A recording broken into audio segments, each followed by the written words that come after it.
Oh wowee. Man, I gotta do a random on the fly video. We're getting to that saucy part in Shadowbringers, or I am at least, where things are just moving at such a crazy, breakneck, conceptually incredible pace that I can't even keep up with it. So I kind of want to do these on the fly vids. And before I start, I just want to say I've not finished Shadowbringers. In fact, today's going to be my Shadowbringers finale.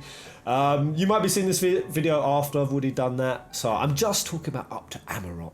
So everything I discuss, I'm very much aware I might be missing information. I might be getting spun a bunch of bullshit by Emet Selch, and by next episode it all completely changes, because that's what Shadowbringers has been, man. Every stream has just been one crazy U-turn after another that is so conceptually titillating. Man, this stream with Amaurot arriving in, I mean, just that. There's an office of concepts. To find out that this is what the Ascians really are.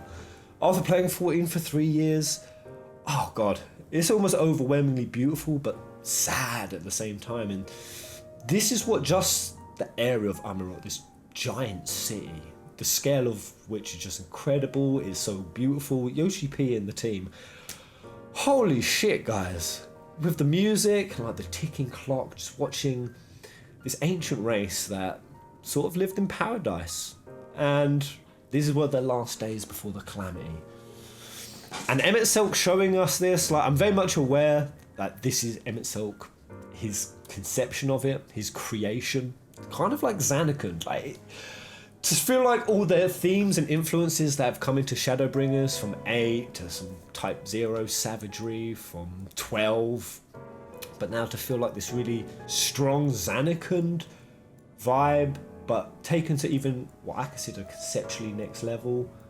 Unbelievable. Also, definitely getting 13-2. Especially with the Thancred and Minfilia situation, like it's very Ewan Kaiasi.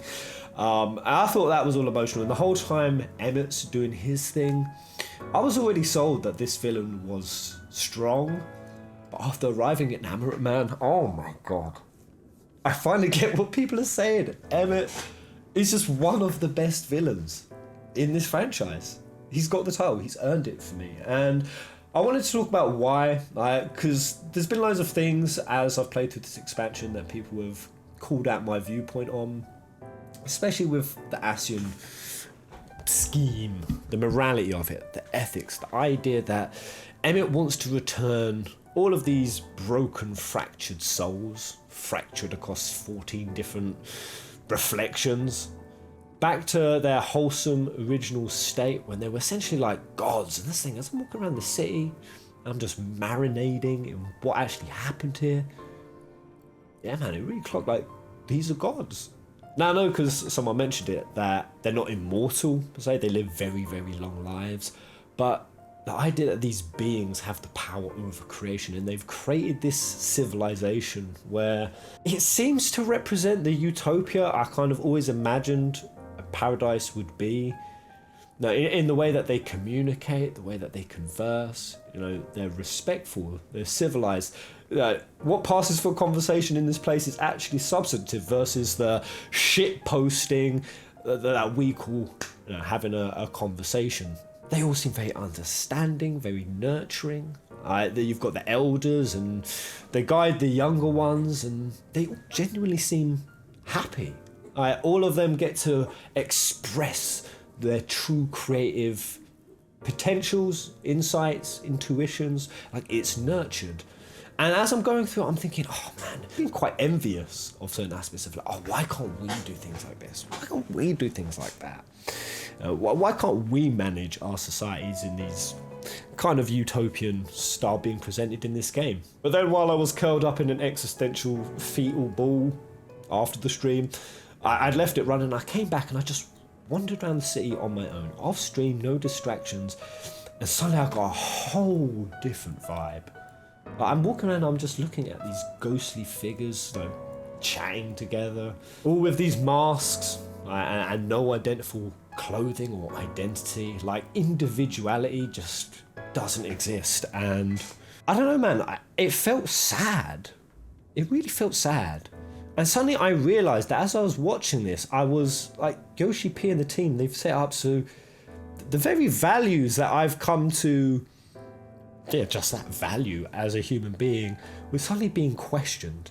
And I was suddenly wondering how much weight and importance and how actually important is that to me. One of the great examples is, the Giants call us out on our outfits because we're not supposed to be dressed like an individual, because in this utopian society where they discuss concepts, where a council of them come together, wise elders, and they agree as a democratic collective what's a good idea, what's a bad idea. And they've become so harmonious with it that some of the things that they've agreed is not to wear their own clothing, because by doing so other people won't be made to feel inferior, you won't have insecurity issues, you won't suddenly be competing for who has the best clothing or the most expensive clothing, and essentially you won't be sowing seeds of like insecurity or feelings of inferiority.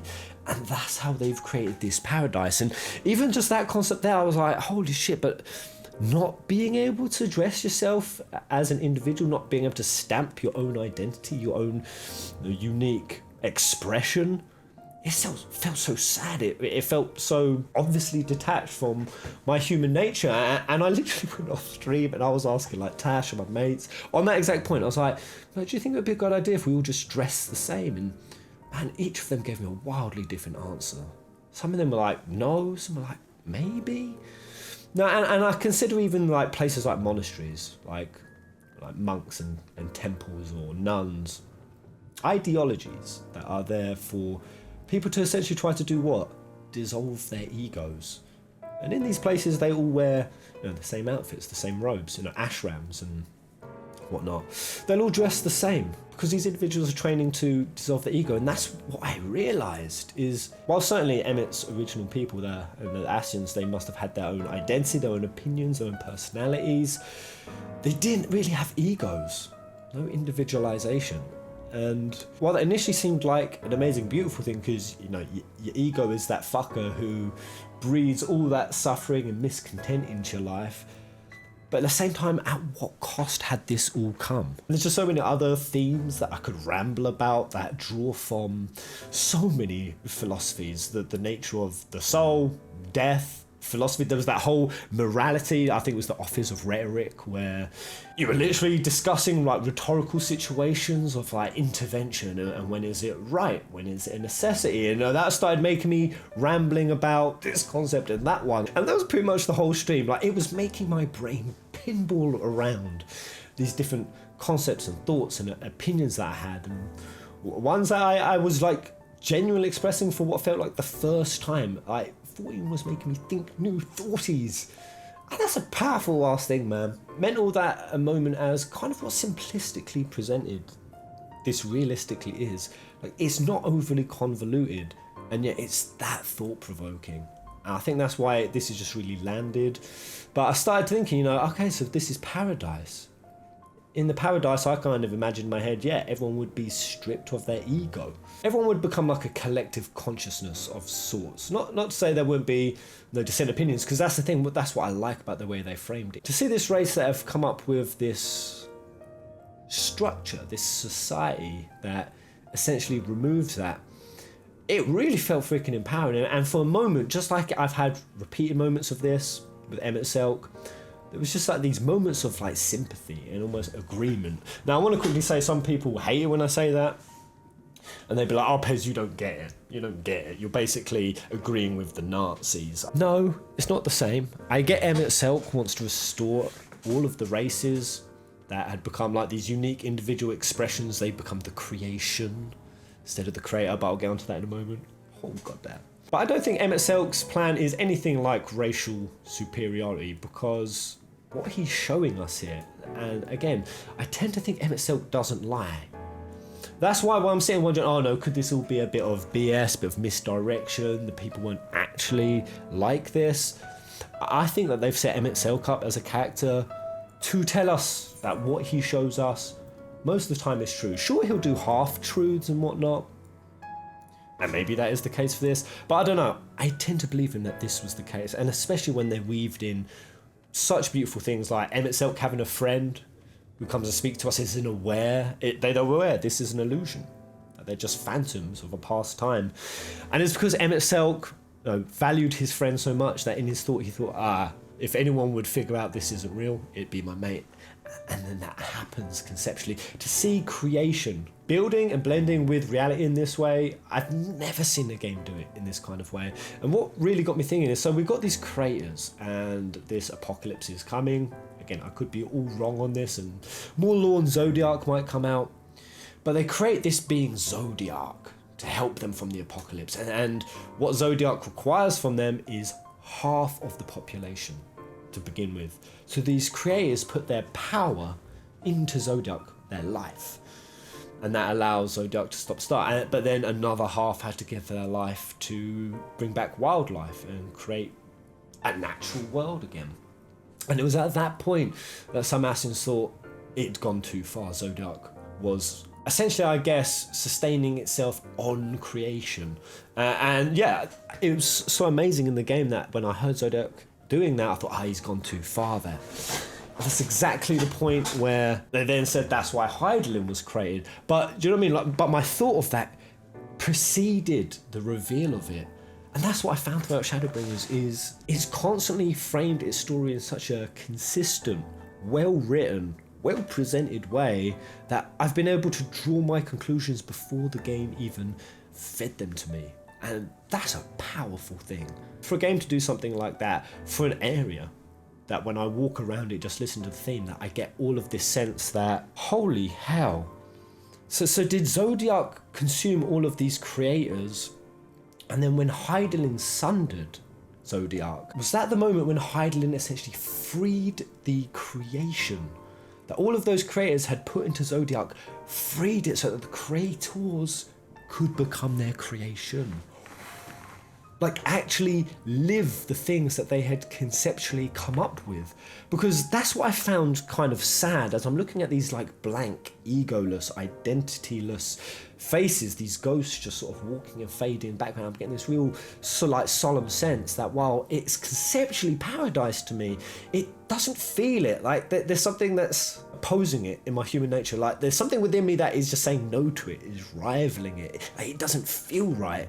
That, you know, they could sit and, for example, come up with all these different creations, all these different like outfits and skins and shapes and designs and whatnot, but they can't dress the way they want to. It's like they can create, but not for themselves. Like their life isn't a creation, and that's what it is for us. And that's both a beautiful and a terrible thing, because in our lives, we very much do live our creations. Like one of these creators, I think they came up with like a bad monster design, and it was like a monstrosity, and they just like discarded it. That must be nice. It must be nice to be able to decide on something and for it to have no consequences, no repercussions, to not have to live with the fallout of that creation. Whereas in human life, we don't get to do that. If you create your life in a certain way, and that's the thing, we really can, and that's why, like, even from a philosophical, I love reading Hinduism, where they always kind of reference the intuitive creative power that humans have. I think it was Alan Watts who said, no, if there is a God, we're certainly not his children, we'll be more like his brother, because he clearly handed off the powers of creation to us. And I always love that line, because we do. You can literally become anything you like. You could create your life in any fashion, in any sense, become any profession you like, live in any location. Or can you? Because the thing with it is, once you make a decision, once you decide to create your life in a certain way, you have to live with the consequence of it. And that's just something that these individuals were free from, the consequence of it. Like, we don't get that free pass. If we create something terrible and monstrous, or we become something monstrous in our lives, we have to live with the consequences, the fallout of that, the regret of that. That follows you, that stays with you for life. And that's where there's something more permanent in the world that we create than what they did. And again, while that can lead us to have regrets and suffering and whatnot, but just as equally, it gives us that sense of achievement, of pride, of moving towards something that we have individually created, something that wasn't signed or checked off by a collective group of others, something that we didn't have to line up outside a office clerk registry line to wait in queue and submit our concept for our life. We just get to live it actively. And wow, is that what hydaelyn did? Freed the creators into their creation so that those individual expressions that they had always pondered about in their mind could actually take flight. But then there's something in the way that Emet Selch has kind of reacted to it that, no, he's absolutely disgusted by it. He sees this world of, I guess, duality. And that's exactly what it is. This is exactly the Eastern philosophy of duality, when the creator forgets he's the creator and believes and identifies with being the creation, you know, the immediate creation of his life going on around him. The ego, identifying with the ego. On its face, it is an ugly ass thing, and to think that Emet lived in this society for however many hundreds or thousands of years, and now he has to live in a world where everyone is under the veil of forgetfulness, the illusion that they're not the creators, and from it all strife and suffering and ignorance to people's true natures, and all the horrible icky stuff that flows out from that. And that's the thing, I don't believe that Emet Selch is solely to blame for all the woes in Eorzea. I think there's enough to say he's responsible for a big part of it. I'm sure, like Emet Selch, if you didn't cause all these calamities and you weren't so hungry to get everything back to the paradise you knew, would the realms have a chance at finding peace and reducing suffering? Sure, definitely.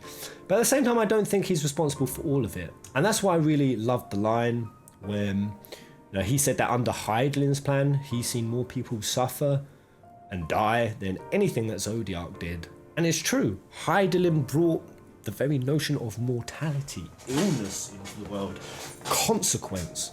Hydaelyn created a world of cause and effect, where things just aren't conceptual rhetoric anymore, they're actively real, with actual consequence. And it's driven Emet Selch mad, and I can honestly see why it has. The reason Emet Selch is different to the Nazis is the Nazis didn't have definitive proof of a close to immortal paradise. Emet Selch does. I think that's why it's a bit disingenuous to conflate those two talking points. But I do get it. Emet has caused a lot of shit on the planet and across the years. And I think that's what I kind of said is the fact that the suffering has been for so long, like the calamities, like it's been so generational that the justification for paradise is becoming less and less. And that's the thing, to now come into the city and for Emet to show us it, to see what that paradise came at the expense of. What had to be justified, things like not having individuality, not being overtly expressive in your views, not being able to determine your own choices and your own designs, not having to answer to a higher or collective power to make those choices. It seems like a fair reconciliation for paradise, like a fair trade-off, a payoff, but when it does come at the expense of everything that is kind of conceptually beautiful about the human experience, I feel like that's where the divide between me as a player and Emet Selch, I thought he has so carefully crafted that, where suddenly aspects of Emet's plan become relatable, understandable, enviable in some regards, but also at the same time just so goddamn sad, especially when the fact that this city is here is because he is a creator, and that means he has painstakingly yet lovingly recalled every single detail and moment, from the friend who came and sat with us at the bench, to how their society runs, to how the city looked. Emet has become a library of that time because of how much he is in love with the way it used to be, that paradise, and that it just completely overshadows the way human life is now. And that's the thing, we would have no perception of just how deep Emet's love for this city and time goes. He's carefully committed all to memory, and this was the key point about all the sacrifices over the calamity. That's why I had to ask a very specific question: how does the nature of soul work in this game? And to suddenly see the reveal that across all of these reflections, each soul was separated across. So each creator was essentially separated across 14 creations. I'm wondering if Eorzea is what the Ascians conceptually created.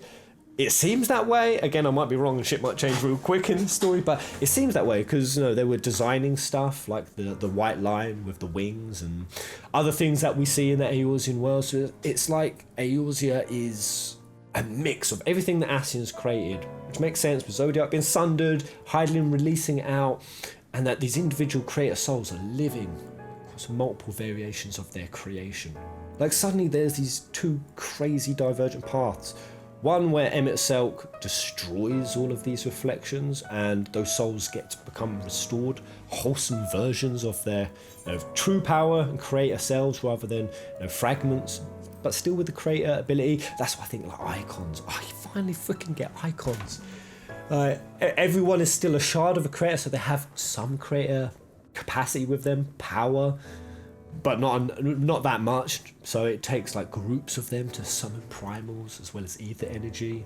But no, icons are conceptual manifestations of like myths and legends from like these beast tribes. Now the fact that even across those reflections, those souls were separated into races. Suddenly the theme of equality that has been playing throughout Shadowbringers makes so much sense to me. All these beast tribes fighting and all these racial divisions that are in this game, and not just between like the main races, like even when they brought in like Seto, like Ardbert's, like Amaurot, the camel boy, and he can suddenly speak. I thought Seto was a really powerful inclusion in the game, a little bit derpy, but no, this thing that couldn't speak before, suddenly now it can, and all of a sudden you like relate to it and feel sorry for it, and you know, his story with Ardbert. Like, yeah, I feel learning to mend those like racial gaps and, you know, seeing other beings as less than you it is something that comes with wisdom and time and is taught through the human experience.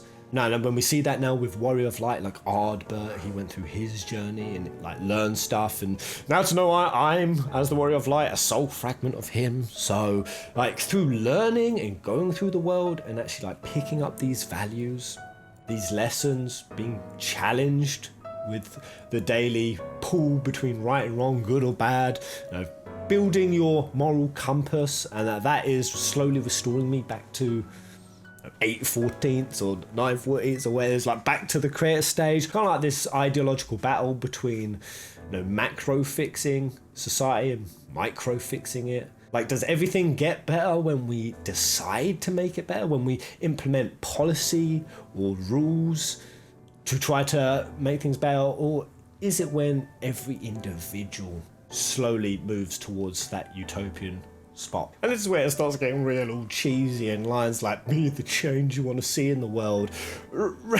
So cheesy, so Kingdom Heartsy, but so goddamn true. And, you know, now when we see like the scions going about and, you know, assisting to liberate these kingdoms, these cultures, these people, you know, trying to assist others, give selfless aid unto them so that every individual can progress towards, you know, naturally towards the same mindset that Emet Selch's people had, without having to do it at the expense of things like individuality or free expression. Like, to do that whole lesson manually, to do it the hard way, learn the lessons the hard way by going through a world of consequence. Now, not to say that, you know, these people didn't and that they came to this point because they went through that, you know, natural journey themselves, but that's where I think that whole, in the Hall of Rhetoric, that whole line about, you know, neighbouring villages having an attack, you know, what do we do? Do we intervene? Is being interventionist on it the right way? And like they can have like an open discussion with like no hostility or no venom injected into it. Someone says, no, I don't think so. You know, they have to learn how to be autonomous. And yeah, that feels like broader scope of, you know, the theme that this story is bringing is how much is individual versus the collective. And maybe, I don't know, that's what's driven Emet to the lengths that he's had to go. Not just, you know, to restore his paradise, but suddenly being thrust into a world where he has to form his own identity. He has to live in a world of identity, in a world of, you know, creations that you just can't simply undo or discard or even have a say over. Sounds tragic and savage as fuck, because I think it is. But yeah, I need to do it more often, just walk around the zones off stream, because my appreciation for really what the 14 team are crafting and how much attention to detail and effort has, like, you can really feel, I could pungently, I could sniff what they were getting at. Now I could palpably feel what this area meant, what the song meant to it, what thought process they were trying to invoke, and it just like came through so bloody clear. So that is a miraculous, commendable thing, and that's why 14, man, you have leaped in my book of appreciation so hard. This is really getting to the point, it's topping main lines. You know, every Final Fantasy has had these themes of, you know, questioning gods or like creator type beings and what their code of ethics or their thoughts are. You know, and obviously the theme of humanity and free will and individuality. That's always been a Final Fantasy thing, but never in this particular vein of ingenuitive like thinking. They've really gone outside the box with it. So Emet Selch, bro, you have absolutely floored me. 14 team, you have floored me. The fact that I'm on this ideological fence, and I can feel my feels getting tugged both ways, and the very things I value as a human being, that's some pretty deep shit. And for an MMO RPG, not even a mainline RPG, to be bringing that kind of profundity, that's some next level shit, man. I've been an MMORPG player for most of my life, and I really did think this medium would ever be capable of pulling anything but this powerful through. But I fanboyed enough. Let me know what you guys think. I know it's probably been a while for some of you since you've been at this particular moment, but take me back to that place. Give me the ability to conceptually feel what you were vibing, and again, do your absolute best not to spoil me or try to correct me or add additional lore points that I've probably missed because I've not seen it yet for the rest of Shadowbringers. But also, you know, I do often forget. It's the nature of MMORPGs. They're so freaking long. It can be months before you see scenes and you forget stuff. Thank you very much for watching, guys. I will see you at the Shadowbringers live stream or other 40 streams. Goodbye.